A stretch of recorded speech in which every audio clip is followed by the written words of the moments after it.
Hello, hi everyone, आप सबका बहुत-बहुत स्वागत है। हम शुरू करने वाले हैं नई सीरीज़ बुक की, जिसका नाम है मैं कौन हूँ बाय ओशो। और ये जो बुक की सीरीज़ है, मैं उम्मीद करती हूँ कि आपके भीतर के गहरे में उतरने में आपकी सहायता करेगी और आपके जो यदि कुछ प्रश्न हैं अस्तित्व को लेके, स्वयं को लेके, उसको जानने में ये मदद करेगी। तो चलिए स्टार्ट करते हैं। इसका पहला ही जो चैप्टर है, उसका नाम है मैं कौन हूँ। तो एक्चुअली मैं इस पूरे चैप्टर में ओशो जी एक्सप्लेन कर रहे हैं कि एक्चुअली में हम हैं कौन? एक्चुअली हम जो खुद को समझते हैं हम वो नहीं हैं।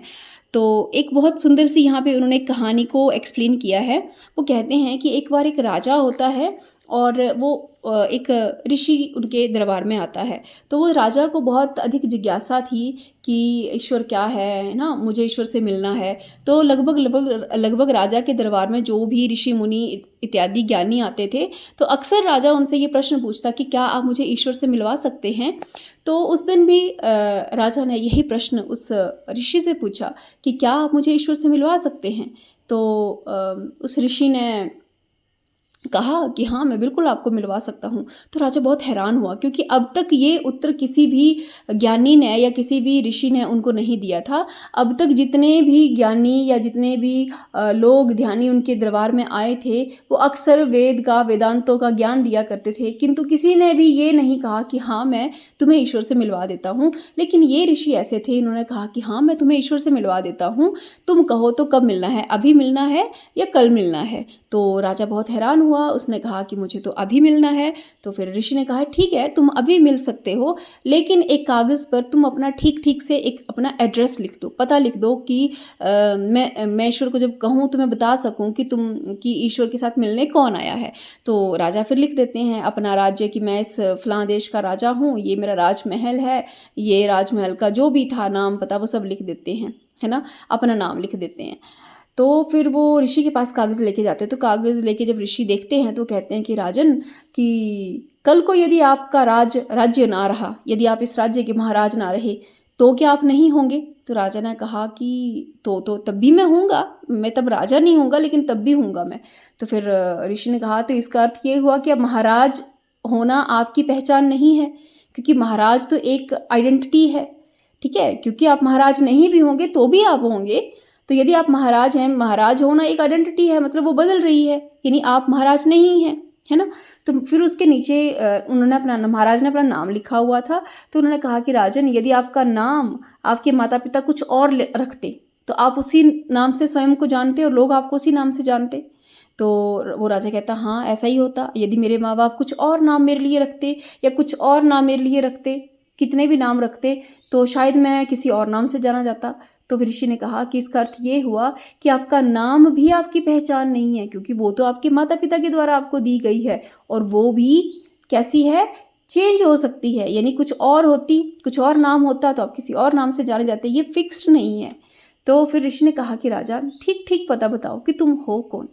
एग्ज़ैक्ट बताओ मुझे, ये अपनी पहचान आइडेंटिटीज़ ना बताओ, जो तुम्हें संसार ने तुम्हें मान-सम्मान, पदवियाँ, नेम ये सब दे रखा है, ये मुझे मत बताओ। ये तो तुम्हें लोगों ने बताया है कि तुम ये हो, लेकिन तुम कौन हो मुझे ये बताओ। तो वो जो राजा था वो सोच में पड़ गया कि एक्चुअली में मैं कौन हूँ। तो ओशो जी कहते हैं कुछ इसी तरह हम लोग भी हैं। हम लोग भी जीवन भर अपने आइडेंटिटीज़ को लेके घूमते रहते हैं। अपने नाम को लेके, अपनी शारीरिक पहचान को लेके, अपने जो भी हमारी उपलब्धियाँ हैं इस जीवन में, उनको लेके हम घूमते रहते हैं। जो भी हमारे सर्टिफ़िकेट्स हैं, गोल्ड मेडल्स हैं या नहीं भी हैं, हम उनको लेके अक्सर घूमते रहते हैं और उन्हीं को हम अपनी पहचान भी कहते हैं। तो ओशो जी कहते हैं कि ये तो सब संसारिक पहचान है, शारीरिक पहचान है, लेकिन आप स्वयं कौन हैं? मृत्यु से के बाद और जन्म से पहले भी अगर आप थे, तो आप हैं कौन फिर? कौन है? ये शरीर ना होने के बाद भी अगर आप हैं, तो फिर आप कौन हैं?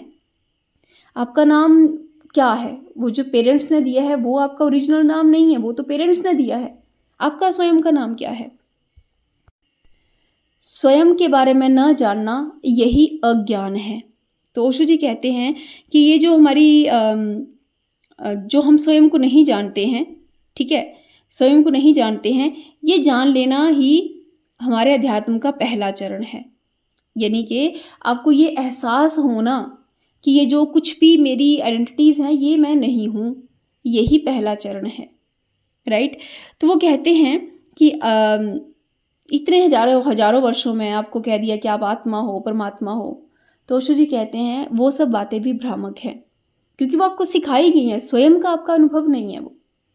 स्वयं का अनुभव नहीं है, इसीलिए ये बातें हमारे अज्ञान को और भी गहरा करती हैं, और भी गहरा करती हैं और हमें ज्ञान की तरफ जाने से रोकती हैं। तो ओशो जी कहते हैं कि ये सब तो स्मृति की बातें हैं, सीख सिखा दी गई हैं हम लोगों ने, हमारी मेमोरी में बैठी हुई बातें हैं।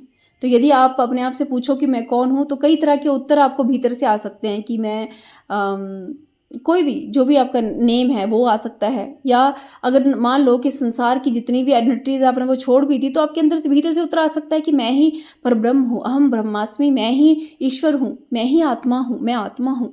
तो ओशो जी कहते हैं कि आत्मा और परमात्मा भी तो आपको सिखाए गए हैं, ये भी तो बाहर के किसी ने बताया ही है कि हम सब आत्मा हैं। तो ओशो कहते हैं कि अपने भीतर के ज्ञान को अनुभव किए बिना आप जब ये उत्तर स्वयं को देते हैं, तो ये सरासर अज्ञान है, हमें सत्य को नहीं देखने देता। ये जो हमें इन्फॉर्मेशन बाहर से मिली है, ये सारा का सारा अज्ञान है। ज्ञान तो भीतर से आएगा, स्वयं से आप उसको अनुभव करेंगे। जब तक आप उसको अनुभव नहीं करते, तो ये सब बाहर से आने वाली प्रत्येक वस्तु, वो उन्होंने कैटेगराइज ही ये किया कि बाहर से मिलने वाली सारी इन्फॉर्मेशन अज्ञान की कैटेगरी में है, क्योंकि ये इन्फॉर्मेशन हमें रोकती है सत्य के पथ पे जाने से, राइट? तो ओशो जी कहते हैं कि जिस तरह से हमारा एक संसारिक परिचय है, मतलब संसार हमें किस तरीके से जानता है, वो हमारा संसारिक परिचय है। ओशो जी कहते हैं कि कुछ लोग ऐसे हैं कि अपने संसार के परिचय को तो त्याग कर देते हैं और अपना आध्यात्मिक परिचय बना लेते हैं। आध्यात्मिक परिचय मतलब कि मैं इतना ज्ञाता हूँ, इतने वेदांतों का ज्ञाता हूँ, मैं इतने उपनिषदों का ज्ञाता हूँ, मैं वेदों का ज्ञाता हूँ। यानी वो अपनी अब आध्यात्मिक आइडेंटिटीज़ फॉर्म कर लेते हैं। तो ओशो कहते हैं कि वो भी तो एक अहंकार ही है, वो भी तो एक टाइप ऑफ ईगो है, जिसमें कि फंस गए। पहले संसार की अहंकार में फंसे थे, अब अध्यात्म के अहंकार में फंस गए हैं।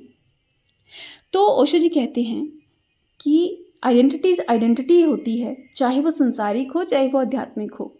सत्य का ज्ञान इन आइडेंटिटीज से परे आपको मिलेगा। तो आपको संसारिक और आध्यात्मिक दोनों प्रकार की आइडेंटिटीज को छोड़ने की ज़रूरत है, दोनों प्रकार के अहंकारों को छोड़ने की ज़रूरत है। आप बहुत ज्ञानी हैं, यदि आपको लगता है कि मैं बहुत ज्ञानी हूँ, तो ये सबसे बड़ा अज्ञान है। क्योंकि जैसे जैसे मनुष्य अध्यात्म के पथ पे बढ़ता है, तो उसे एहसास होता है कि उसे कुछ भी मालूम नहीं है।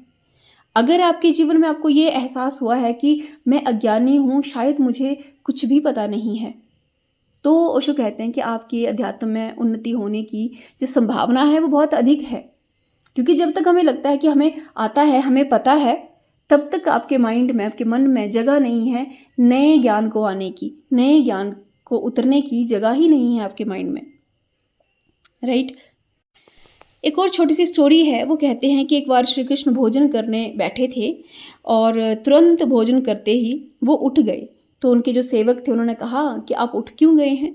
तो कृष्ण ने कहा कि मेरा भक्त है जो कि संकट में है इस समय, तो मैं उसके पास जा रहा हूँ उसको बचाने के लिए। लेकिन कृष्ण थोड़ा सा आगे जाते हैं और फिर वापस आ जाते हैं। तो सेवक पूछता है कि आप इतनी जल्दी वापस आ गए, मतलब क्यों? तो कृष्ण जी कहते हैं कि मेरे भक्त ने, जब तक मेरा भक्त मुझे बुला रहा था मैं गया था, लेकिन मेरे भक्त ने अपने हाथ में पत्थर उठा लिया उन लोगों को मारने के लिए। अब उसे मेरी आवश्यकता नहीं है, अब मुझसे ज़्यादा अधिक विश्वास उसे पत्थर पे है।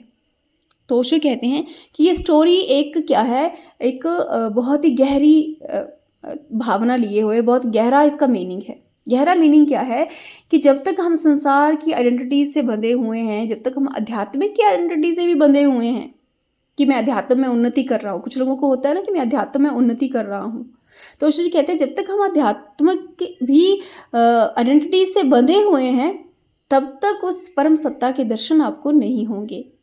जिस समय आप शून्य में खड़े हो जाएंगे, जहाँ शून्य अर्थात जहाँ पे लगेगा कि मुझे कुछ भी नहीं पता कि मैं कौन हूँ, संसारिक आइडेंटिटीज़ का भी त्याग करेंगे, आध्यात्मिक आइडेंटिटीज़ का भी त्याग करेंगे, एक शून्य में खड़े होंगे।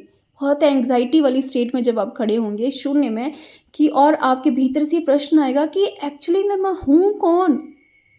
कौन हूँ? यदि मैं संसार का परिचय नहीं हूँ, यदि मैं आध्यात्मिक परिचय भी नहीं हूँ, फिर इससे परे मैं कौन हूँ? जब आप उस शून्य की अवस्था में पुकार करेंगे, तो ओशो कहते हैं कि भीतर से वो परम सत्ता आपकी सहायता के लिए आएगी। तब वो परम सत्ता आपकी सहायता के लिए आएगी। लेकिन जब तक आप सहारा लिए हुए हैं किसी वस्त्र का, किसी ज्ञान का, किसी पुस्तक का, किसी धर्म का, किसी पद का, किसी प्रतिष्ठा का, किसी धन का, किसी भी तरह का अगर आप सहारा लिए हैं, ठीक है, अपने आप को पहचान दिए हुए हैं किसी भी तरीके से, तो ओशो कहते हैं कि तब ईश्वर का आना संभव नहीं है। वो तब आएगा जब अपनी जीवन की प्रत्येक पहचान को आप ड्रॉप कर देंगे और फिर उस शून्य में जाके खड़े होके पुकार करेंगे कि हे ईश्वर, मुझे बताओ कि मैं कौन हूँ, मैं हूँ कौन। जब वो जो आपका क्वेश्चन है वो आपके शरीर के एक सेल में जब वो क्वेश्चन गूंजेगा, तो भीतर से परम सत्ता स्वयं आपकी सहायता के लिए आएगी। तो ओशो कहते हैं कि ज्ञान के लिए पहला कदम क्या है कि अपने भीतर के अज्ञान की पहचान होना। पहले तो पता ही चले कि यार मेरे भीतर बहुत अज्ञान है। जब इस बात का एहसास ही होता है, यही पहला कदम है किसकी तरफ? ज्ञान की तरफ। क्योंकि ज्ञानी होने के लिए कोई कष्ट नहीं है। स्वयं को ज्ञानी घोषित करना कोई बहुत बड़ी बात नहीं है। कोई भी स्वयं को ज्ञानी घोषित कर सकता है, लेकिन स्वयं को अज्ञानी घोषित करना, इसके लिए बहुत साहस चाहिए, बहुत हिम्मत चाहिए। ओशो कहते हैं यही जिनके पास ये जो हिम्मत होती है, ये वही हिम्मत वाले लोग हैं जो अध्यात्म में उन्नति कर पाते हैं। अध्यात्म इतना भी आसान नहीं है। स्वयं के अज्ञान को देखना, देख के उसे स्वीकार करना बहुत बड़ी बात है। तो कहते हैं कि पहला कदम ही ये है कि जब आप स्वयं के अज्ञान की पहचान करते हैं।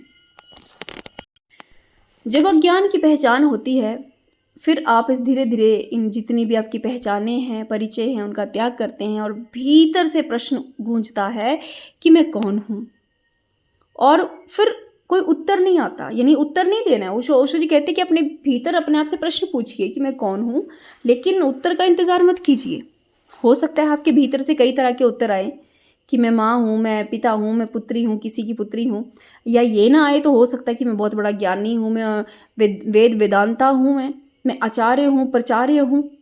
ओशो जी कहते हैं उन सबको भी छोड़ें, और हो सकता है अंत में ये उत्तर आए कि मैं विष्णु हूँ, मैं नारायण हूँ, मैं ही शिव हूँ, मैं ही ब्रह्म हूँ, मैं आत्मा हूँ। ओशो जी कहते हैं ये उत्तर भी आपकी स्मृतियों पर आधारित है। स्मृति से उठने वाले प्रश्नों के उत्तर कभी भी सत्य नहीं हो सकते। तो अपने इन उत्तरों को भी ड्रॉप करना है, प्रश्न पे खड़े रहना है, उत्तर पे खड़े नहीं होना। यानी उत्तर कोई आ रहा है तो उसको जाने दो, उसको पकड़ना नहीं है। आंसर को पकड़ के ऐसे नहीं कहना कि हाँ ये आंसर है, नहीं। कितने जितने भी आंसर हैं, ओशो कह रहे जितने भी आंसर है वो आपकी स्मृति से आ रहे, मेमोरी से आ रहे।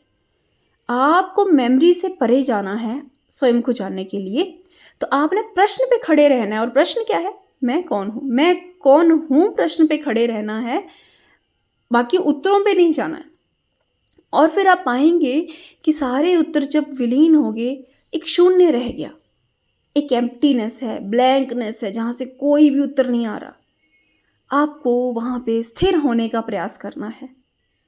जब आप वहाँ पे स्थिर हो पाएंगे, कुछ क्षण के लिए, कुछ मिनट के लिए, कुछ सेकंड के लिए, है ना, जब आप स्थिर होने का अभ्यास करेंगे, तो भीतर की सारी ऊर्जा आपके सत्य के मार्ग पे ले जाने में आपकी सहायता करेगी। वो परम सत्ता स्वयं आपको उत्तर देने के लिए आपके भीतर उतरेगी। लेकिन वो ब्लैंकनेस तक पहुंचना आवश्यक है, स्मृति से भी परे जाना आवश्यक है इसके लिए। ओशो जी कहते हैं कि कभी भी हमें ये नहीं सोचना चाहिए कि मैं कौन हूँ, या ईश्वर क्या है, या ये सत्य के जो पथ है, वो ऐसे नहीं सोचना चाहिए कि मैं बूढ़ा हो जाऊँगा या मैं अपनी जिम्मेवारियों से मुक्त हो जाऊँ तभी मैं ये काम करूँगा। तो कहते वो समय कभी नहीं आएगा। जितनी जल्दी उम्र में आप इस प्रश्न के उत्तर की खोज के लिए तत्पर होते हैं, उतनी अधिक संभावना है कि आपको उत्तर मिलेगा। जैसे आप बूढ़े हो जाएंगे, तब आपके अंदर इतनी शक्ति नहीं बचेगी आप क्या प्रश्न पे भी खड़े हो सके। तो कहते हैं कि जितना एक यंग एज्ड व्यक्ति इस प्रश्न पे उतरता है या इस प्रश्न पे खड़ा होता है, उसकी संभावना उतनी ही ज़्यादा है उस परम सत्ता के पाने की, प्राप्त करने की। इसलिए जो भी बुज़ुर्ग लोग हैं, ओशो जी कहते हैं कि जितने भी बूढ़े बुज़ुर्ग लोग हैं जो मृत्यु के करीब हैं, अक्सर वो बहुत ज़्यादा आध्यात्मिक इसलिए नहीं होते कि उनको प्रश्न के उत्तर चाहिए, वो इसलिए होते हैं कि उनको लगता है कि अब मृत्यु आने को है। मृत्यु के भय के कारण वो अक्सर धार्मिक हो जाते हैं, लेकिन उनके मन में कभी भी ये इच्छा उत्पन्न नहीं होती कि मैं जानूं कि मैं कौन हूँ। तो कहते कि जीवन में जितनी जल्दी आप अध्यात्म की तरफ जाएंगे, इस प्रश्न की तरफ जाएंगे, उतनी ही अधिक संभावना है आपकी उन्नति की। और जितना आप लेट करेंगे, ये सोचेंगे कि मैं इस कर्म से मुक्त हो जाऊं, इस जिम्मेवारी से मुक्त हो जाऊं, फिर मैं आराम से ईश्वर को के प्रति मैं समर्पित होऊंगा, तो ओशो जी कहते हैं कि वो पल कभी नहीं आएगा। आपको अभी से, इसी क्षण से अपने आप, अपने भीतर उस खालीपन में उतर के पूछना होगा कि मैं कौन हूँ। यदि मैं आध्यात्मिक व्यक्ति नहीं हूँ, यानी आध्यात्मिक परिचय मेरा नहीं है, ये संसारिक परिचय मेरा नहीं है, ये शरीर मेरा नहीं है, नाम भी मेरा नहीं है, तो फिर मैं कौन हूँ। तो कहते कि इस गहरे प्रश्न के साथ चिंतन और मनन कीजिए और गहराई में उतरिए, ठीक है। और इस पूरे फर्स्ट चैप्टर में उन्होंने यही प्रश्न करने को कहा है कि अपने भीतर मैं कौन हूँ का प्रश्न कीजिए और उस खालीपन में ठहरिए, जहाँ से आपको स्वयं से उत्तर प्राप्त होगा। वो उत्तर स्मृतियों से परे का होगा। तो मास्टर्स, इसके साथ ही ये फर्स्ट चैप्टर की जो छोटी सी समरी है वो मैंने आपके सामने रखी है। कल हम करेंगे नेक्स्ट सेकंड चैप्टर। उसमें ओशो जी ने बताया है कि रहस्य, कि हमारे भीतर रहस्य किस तरह से उत्पन्न होता है फिर। तो तब तक के लिए थैंक यू सो मच।